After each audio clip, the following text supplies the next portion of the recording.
네, 최근 보톡스 주사 한 방으로 목소리까지 바꿀 수 있다는 병원 광고가 인터넷에 등장했습니다. 주로 가수나 아나운서 같은 목소리를 쓰는 직업을 준비하거나 또 면접을 앞둔 취업 준비생들이 관심이 많다고 하는데요. 또 부작용도 또 만만치 않다고 합니다. 전문가와 함께 자세히 알아보도록 하겠습니다. 서울 성모병원 이비인후과 선동일 교수 연결되어 있습니다. 선 교수님 나와 계시죠?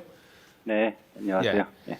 이제 가수나 아나운서 지망생뿐 아니라 요즘 이제 구술 면접이라든지 이렇게 목소리를 쓰는 일이 많은데요.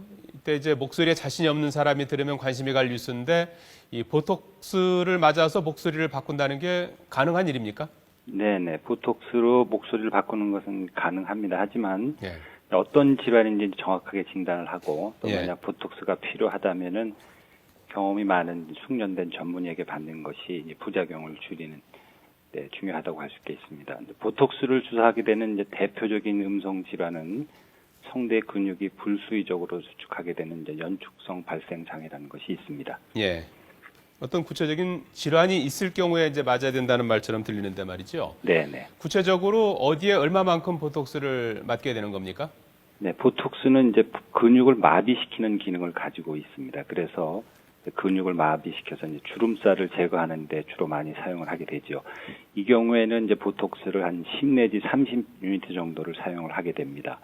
하지만 음성 질환인 연축성 발성 장애에는 성대를 움직이는 근육에 이제 직접 주사를 하게 됐고 그 양은 주름살 제거 시보다 훨씬 작아서 0.5 내지 1유니트 정도를 사용을 하게 됩니다. 예.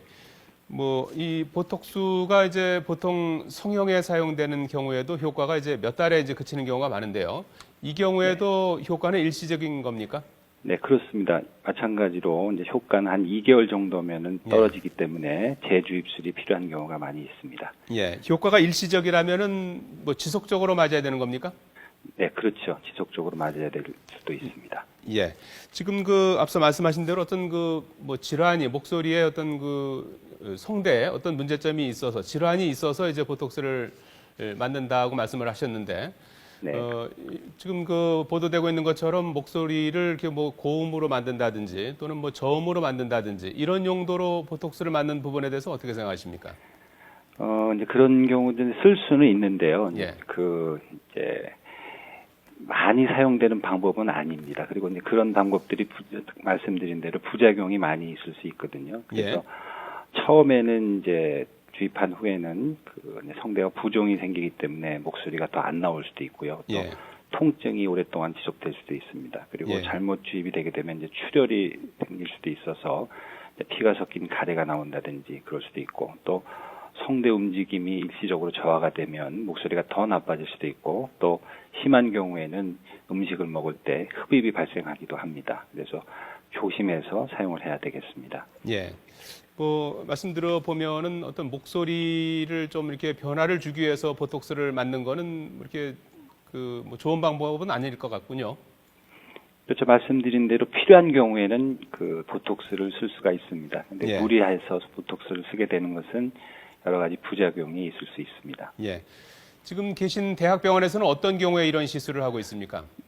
처음에 말씀드린 대로 대부분은 연축성 발성 장애에서는 이러한 보톡스 주입술을 시행을 하고 있고 또 간혹 아주 성대 결절이 재발을 많이 한다든지 그런 경우에 아주 부분적으로 보톡스를 사용을 하고 있습니다.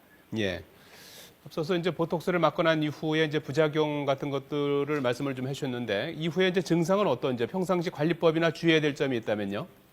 보톡스를 맞고 나면 말씀드린 목소리가 오히려 더 안 나올 수도 있고 또 주사부에 통증이 있을 수 있습니다. 그래서 이 기간 동안에는 음성을 과용하거나 남용을 피하는 음성 위생을 지키는 것이 아주 중요하다고 할 수가 있겠습니다. 예.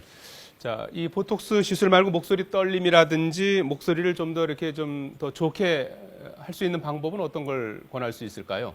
네, 음성 질환이 다양하고 그래서 이런 단순한 증상만 가지고 치료 방향을 정하기는 매우 어렵지만 목소리에 문제가 있을 때는 이비인후과를 내원해서 검사를 받고 정확한 진단을 받는 것이 중요합니다. 그리고 대부분의 음성 질환은 이러한 보톡스 주입술이나 수술 말고 음성 치료나 발성 치료를 해서 잘못된 발성 습관을 교정해주면 좋은 효과를 얻을 수가 있습니다. 예.